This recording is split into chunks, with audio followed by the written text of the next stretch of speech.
Guys, welcome back to my YouTube channel. यहाँ पर मैंने आपको लिखा है P2P स्कैम। क्यों लिखा है मैंने P2P स्कैम? सबसे पहले तो हम ये समझते हैं कि बाइनेंस क्या चीज़ है। बाइनेंस एक ऐसी एक्सचेंज है जहाँ पर आप किसी भी क्रिप्टो करेंसी कॉइन को बाय कर सकते हैं, उसे सेल कर सकते हैं। अभी बात करते हैं बाइनेंस को क्या फ़ायदा होता है। जब आप किसी चीज़ को बाय करते हैं और सेल करते हैं तो उसके अंदर एक फ़ीस लगती है, वो फीस यहाँ पर बाइनेंस का काम चलाती है। तो अब बात करते हैं P2P स्कैम क्यों है, P2P किस लिए इस्तेमाल की जाती है। P2P इस्तेमाल की जाती है जिन मुल्क्स के अंदर, जिन कंट्रीज़ के अंदर हम यहाँ पर डायरेक्ट यूएसडीटी को बाय या सेल नहीं कर सकते। डायरेक्ट का मतलब होता है हम एक्सचेंज से यूएसडीटी को बाय करें और एक्सचेंज को ही यूएसडीटी सेंड कर दें, सेल कर दें। तो यहाँ पर पाकिस्तान, इंडिया के अंदर यहाँ पर P2P नॉर्मली की जाती है बांग्लादेश के अंदर। तो यहाँ पर P2P के अंदर बहुत सारे ऐसे स्कैम्स हैं जो आपके साथ किए जाते हैं और आपको पता नहीं चलता। जब आपका नुकसान हो जाता है फिर आपको पता चलता है कि मेरे साथ तो P2P स्कैम हो चुका है।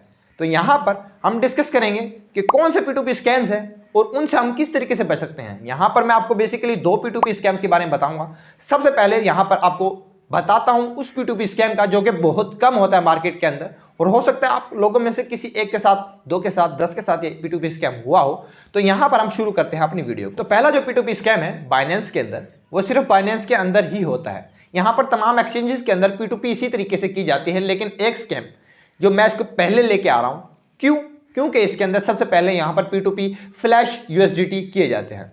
इसके अंदर कुछ ऐसा होता है कि यहाँ पर आपने यूएसडीटी को बाय किया है, यूएसडीटी बाय करने के बाद वो आपके अकाउंट में आ गई है। अकाउंट में आई है, आपने उस बंदे को पेमेंट सेंड कर दी है, चाहे आप इंडिया से हैं, पाकिस्तान से हैं, बांग्लादेश से हैं।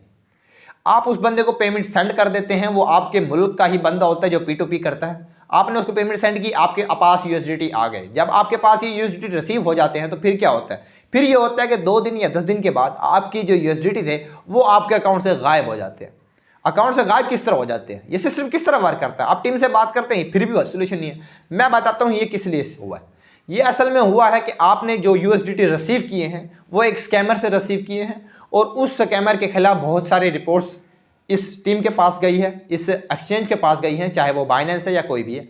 तो जब उसके पास कंप्लेंट्स जाती हैं और फिर उस स्कैमर ने जो स्कैम किया है वो ये है कि यहाँ पर एक फ्लैश यूएसडीटी यूज़ किया जाता है। इसके अंदर इस मार्केट में जो फ्लैश यूएसडीटी यूज़ किया जाता है उसका ये मतलब होता है कि जब यहाँ पर बाइनेंस न्यू मार्केट के अंदर आई थी तो लोगों को सिखाने के लिए किस तरीके से आपने P2P करनी है, उन्होंने एक यूएसडीटी फ्लैश का ऑप्शन निकाला था कि आप उसके पास डमी यूएसडीटी भेज देते हैं और वो डमी यूएसडीटी रिसीव कर लेते हैं P2P के लिए। तो यहाँ पर इसको आप ये समझ लें जैसे हम डेमो ट्रेडिंग करते हैं, ये इसी तरीके से होता है। तो इसके अंदर आपके पास यूएसडीटी आ जाते हैं और आप जो है आपके अकाउंट से वो ख़त्म हो जाते हैं, क्योंकि फ्लैश यूएसडीटी की एक्सपायरी डेट होती है। जब इन्हें रिसीव किया जाता है तो इनके अंदर एक्सपायरी की जाती है कि ये 2 दिन में एक्सपायर होंगे, ये 10 दिन में एक्सपायर होंगे, ये कितने दिन में एक्सपायर होंगे। तो ये स्कैम ऐसा होता है जिसकी कि आपके पास रिकवरी नहीं होती है, आप इसको बिल्कुल भी रिकवर नहीं कर सकते। अभी हम बात करते हैं दूसरे P2P स्कैम की।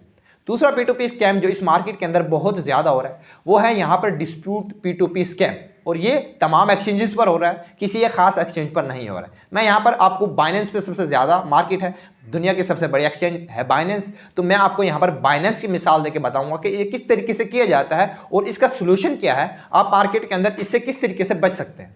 तो फर्स्ट ऑफ ऑल यहाँ पर इस P2P स्कैम के अंदर होता आपके साथ ये है, आप यूएसडीटी सेल करने जाते हैं बाइनेंस के ऊपर और वहाँ पर देखते हैं कि 3 रेट्स आपको दिए जा रहे हैं। आपको उनमें से सबसे हैवी रेट जो मिलते हैं आप उससे बाय कर लेते हैं, यानी कि उसको, वो बायर है, आप सेलर है, आप उसको सेल कर देते हैं। यूएसडीटी सेल करते हैं, यूएसडीटी उसके पास चली जाती है, आपके पास पेमेंट आ जाती है, आपके बैंक में आपके पास नोटिफिकेशन आ जाता है कि आपकी पेमेंट जो है वो यहाँ पर रिसीव हो चुकी है। आप यूएसडीटी को रिलीज़ कर देते हैं अपने अकाउंट से।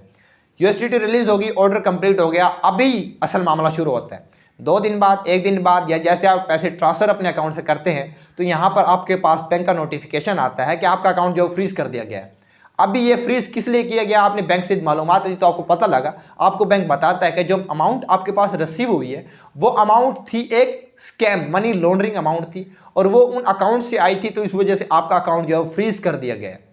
आप बैंक को सारी इन्फॉर्मेशन देते हैं, डिटेल्स देते हैं, तो बैंक आपको बताता है कि जिस बैंक की तरफ से ये आई है उस तरफ हमने क्लियरेंस फॉर्म के लिए अप्लाई कर दिया है, जब तक वो नहीं आएगा आपका अकाउंट फ्रीज कर दिया जाएगा। तो कुछ इस तरीके से ही पूरा सिस्टम वर्क करता है। आप कोशिश करते हैं उस P2P स्कैमर से जिसने आपके पास पेमेंट भेजी थी वो आपको रिप्लाई नहीं देते हैं, और इसके अंदर आपका वो बैंक अकाउंट परमानेंटली तक भी जो है ब्लॉक कर दिया जाता है। बहुत सारे लोग ऐसे होते हैं जो इसको ओपन करा लेते हैं, ये मुख्तलिफ बैंक्स के ऊपर डिपेंड करता है, मुख्तलिफ कंप्लेंट्स जो आप करते हैं अलग अलग, उस चीज़ पे डिपेंड करता है आपका अकाउंट ब्लॉक होगा या नहीं होगा, उसको अनब्लॉक करा सकेंगे या नहीं करा सकेंगे, और ये पूरी पैसे आपके रिकवर होंगे या नहीं होंगे। इसके अंदर बहुत ज़्यादा चांसेस ये होते हैं कि जो अमाउंट आपके पास आई थी वो अमाउंट आपकी डिटेक्ट कर ली जाती है आपके अकाउंट से और उसको रिजर्व कर दिया जाता है और फिर आपका अकाउंट जो है ओपन कर दिया जाता है, आप उसको यूज़ कर सकते हैं। लेकिन वो जो अमाउंट आपको रिसीव हुई वो आपके साथ स्कैम हो गया और वो रिजर्व में चली गई। जब तक वो भेजने वाला इसको ओके नहीं करेगा, वो भेजने वाला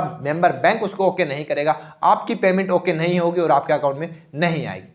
तो ये है हमारे पास P2P स्कैम डिस्प्यूट वाला।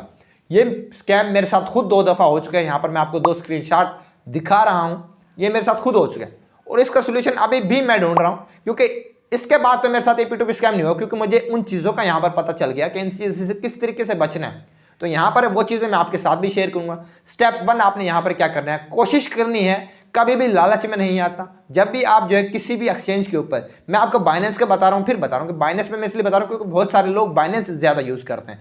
तो बाइनेंस पे आप अगर P2P सेल करने जा रहे हैं तो यहाँ पर आपको 3 ऑर्डर नज़र आ रहे हैं। आपने कोशिश करनी है ना ज़्यादा प्राइस में बेचना है ना लो प्राइस में बेचना है, आपने कोशिश करनी है मीडियम प्राइस पे आप इसको सेल करें।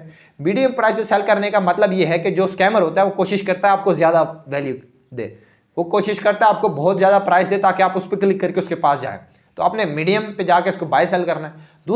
दूसरी एहतियात आपने ये करनी है कि उस बायर को ज़रूर चेक करना है कि वो बायर किस एक्सचेंज पे कितने अरसे से रजिस्टर है।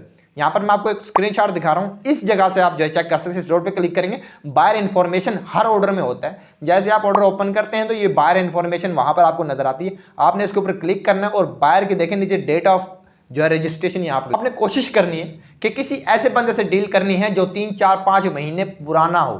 ठीक है, आपने कोशिश करनी है कोई ऐसा बंदा हो जो बहुत पहले से डील कर रहा हो और उसके बाय सेल के ऑर्डर भी ज़्यादा हों, ना ये ना हो कि 1, 2, 3, 0। तो अगर ऐसा है तो वो एक स्कैमर है। अगर वो 2 दिन पहले, 10 दिन पहले, 20 दिन पहले रजिस्टर हुआ है तो वो एक स्कैमर है। अगर उसके ऑर्डर्स की तादाद कम है तो वो एक स्कैमर है। तो आपने उससे बचना है। ये 2 एहतियात मैं आपको बताता हूं और कोशिश करनी है आपने किसी भी अमाउंट, बड़ी अमाउंट का जो यहाँ पर आपने ऑर्डर ओपन नहीं करना। आपने कोशिश करनी है 1000 से 10,000 बस। मैं खुद भी ये ट्रिक इस्तेमाल करता हूँ, 1000 से 10,000, इससे ज़्यादा मैं कोई भी पेमेंट रिसीव नहीं करता अपने अकाउंट्स के अंदर, क्योंकि मैं यहाँ पर P2P मर्चेंट हूँ और मेरे साथ ये स्कैम पहले हुआ है। तो यहाँ पर जितनी भी एहतियात मैं आपको बता सकता हूँ, जितनी भी इंस्ट्रक्शंस मैं आपको दे सकता हूँ वो साथ साथ दे रहा हूँ। तो आपने कोशिश करनी है बड़ा नहीं लेना ऑर्डर, कोशिश करनी है बायर नया ना हो जिसको आप सेल कर रहे हैं, और कोशिश करनी है उसका जो है आप बैकग्राउंड ज़रूर चेक करें।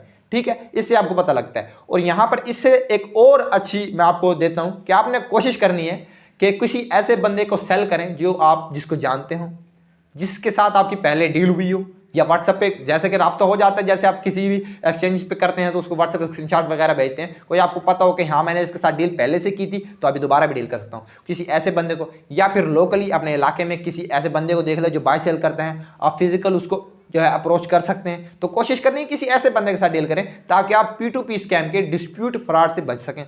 तो ये थी आज की कुछ लेटेस्ट वीडियो। आज की बेस्ट वीडियो आपको पसंद आई होगी, पसंद आई इसे लाइक करें इस तरह की लेटेस्ट वीडियो देखने के लिए, ताकि इस तरह के जितने भी स्कैम से रिलेटेड या एक्सचेंजेस से रिलेटेड वीडियोस हैं जो आपके लिए इन्फॉर्मेटिव हो उनको मैं आप तक पहुंचा सकूं। तो मिलते हैं इसी तरह की किसी बेस्ट वीडियो में, तब तक के लिए अल्लाह हाफिज़, गुड बाय।